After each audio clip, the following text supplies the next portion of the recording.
Mes amoureux des canards, je suis content parce qu'en 2023, on va commencer avec un des personnages que je préfère le plus dans l'univers de Donald et de Picsou. J'ai parlé de Gontran Bonner.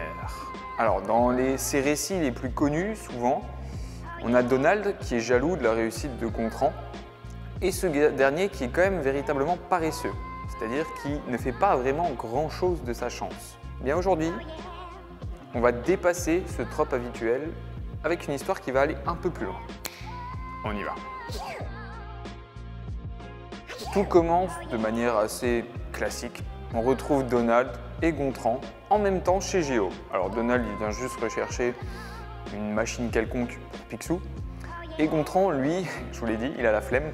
Donc en fait, il gagne tellement de choses et entre guillemets, il ne s'occupe tellement pas de ses affaires qu'il a demandé un agenda de la chance à Géo pour qu'il puisse avoir une trace de ses gains. Très classique. Donald, il est maladroit, vous le savez, et du coup, sans faire exprès, il va faire dysfonctionner l'appareil qui va littéralement exploser. C'est une tendance chez Donald aussi, il y a beaucoup de choses qui explosent à ses côtés.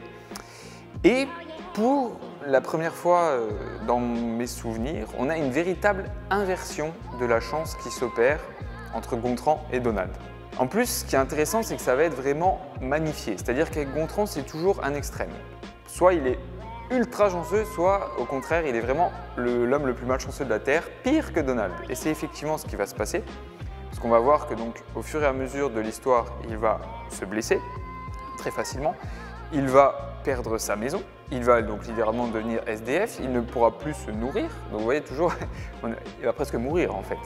Et Donald, ça va être l'inverse. Et c'est là aussi où c'est un point qui est pertinent dans cette histoire, car au début, donc, il profite de tous ses succès avec les neveux, qui eux aussi sont bien contents d'avoir des jouets gratuits, des voyages, de l'argent, des nouveaux meubles, d'électroménager, bref, des trucs assez classiques que Gontran a aussi dans la vie de tous les jours. Mais là où Donald, il a de l'ambition, ce canard, et ça on le sait parce qu'il galère, mais il cherche quand même toujours à s'élever et très très haut, et c'est pas quelqu'un qui a froid aux yeux. Parce que lui, la chance de Gontran, il décide de l'exploiter à 2000%, ce que jamais Gontran n'a fait dans le passé. Et ça va vraiment marcher parce qu'il va devenir un jet-setter très connu, qui va être invité dans toutes les entreprises, qui va faire partie du monde de la mode, qui va devenir une célébrité littéralement. Tout le monde va s'arracher Donald, à tel point bien sûr qu'il ne peut plus habiter aux 13 rue de l'Espoir, qu'il va le vendre sa maison bien aimée pour déménager dans une immense demeure avec majordome, avec domestique, la totale. Le problème dans tout ça, c'est qu'il n'avait pas pensé aux conséquences que ça peut avoir avec ses proches. Parce que du coup, il délaisse complètement ses neveux, il ne tient pas compte en plus de leurs souhaits, c'est-à-dire eux appréciaient leur maison parce qu'ils avaient aussi leurs amis, leur cabane qui est un peu leur QG secret, bref, leurs habitudes, et ils ne souhaitent pas déménager dans cette immense villa qui pour eux ne représente rien.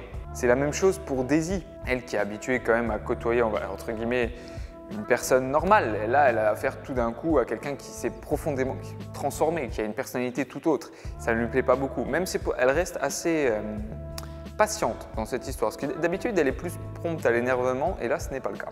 Bref. Par contre, cette dernière va avoir grand cœur parce que les enfants vont carrément ne pas vouloir habiter avec Donald, surtout que ce dernier souhaite les envoyer en internat parce qu'il veut la meilleure éducation pour ses neveux. Maintenant qu'il a les moyens, il s'habille en costume.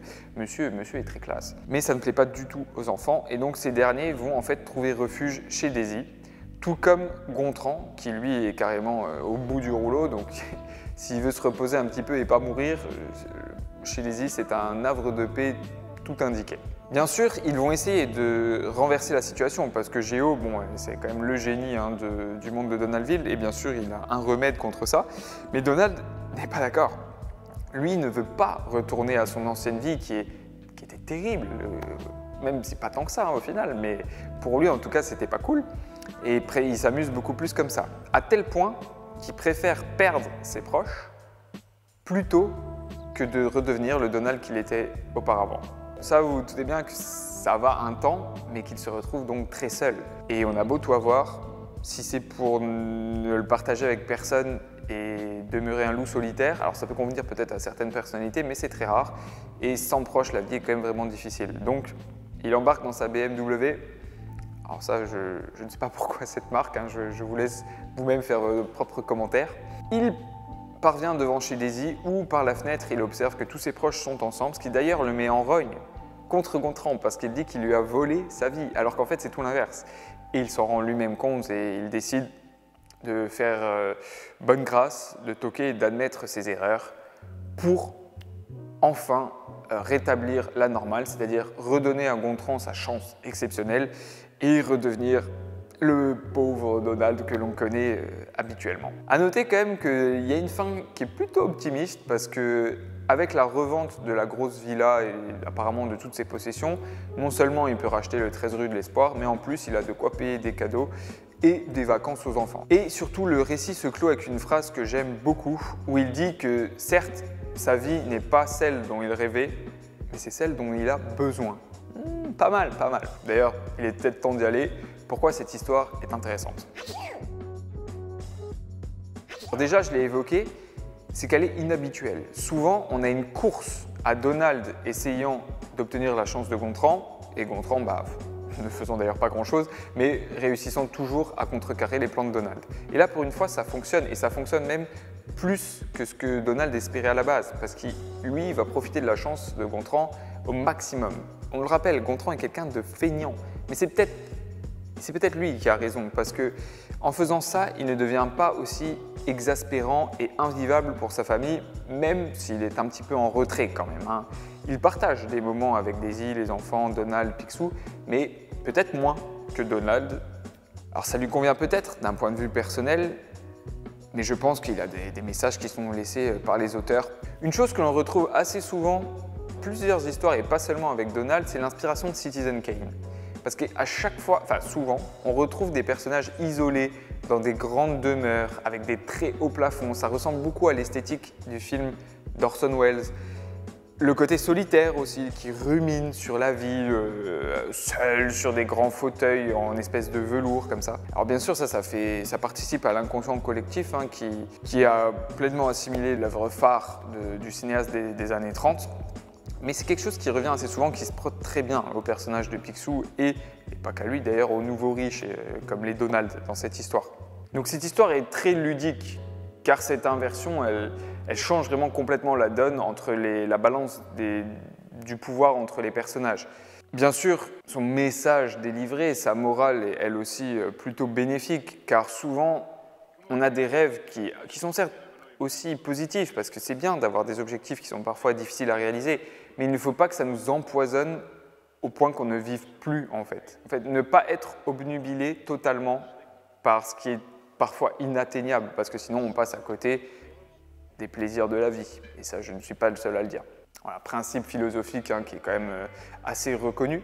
Donc toujours sur l'histoire aussi, on dit beaucoup sur le personnage de Gontran, car si durant l'histoire il est profondément malheureux, parce qu'il lui arrive vraiment des poisses pires que ce qui lui peut arriver à Donald dans sa vie de tous les jours, même en fait le Gontran normal nous fait un petit peu pitié parce que, donc, comme je l'ai dit, certes il gagne beaucoup de choses, mais il est beaucoup plus solitaire que Donald. Est-ce qu'il profite autant de la vie? Je ne sais pas. Ça dépend bien sûr de la conception de cette dernière. Je ne peux pas passer à côté des dessins qui sont plutôt intéressants dans cette histoire, car non seulement on a beaucoup de détails qui sont apportés aux expressions faciales, aux traces corporelles, si je pourrais dire, par exemple les explosions ou le fait d'être hirsute, de mal dormir, c'est des choses qui sont très bien représentées dans cette histoire. En plus de ça, on a des actions ou des personnages qui dépassent leur propre casse. Ça donne une sensation de dynamisme et c'était une chose qui n'était pas du tout utilisée dans la bande dessinée, on va dire très classique de la deuxième moitié du XXe siècle. On a une case en particulier qui m'a beaucoup plu car en fait on a une multiplication des géos qui font plusieurs actions. Je trouve que c'est un procédé qui est très cool, c'est pour montrer que le personnage est proactif, qu'il a beaucoup trop d'idées et qu'il va à 100 à l'heure aussi, comparé peut-être au commun des mortels. Si j'ai un petit point négatif sur les dessins, ce serait au niveau peut-être des couleurs, que je trouve un poil fade et un petit peu désaturé. C'est pas le style colorimétrique que je préfère. Est-ce que j'ai encore quelque chose sur cette histoire? Voilà, ce sera tout pour ce clan McDuck. On s'est fait un petit affrontement à distance, comme bien souvent qui arrive entre Donald et Gontran.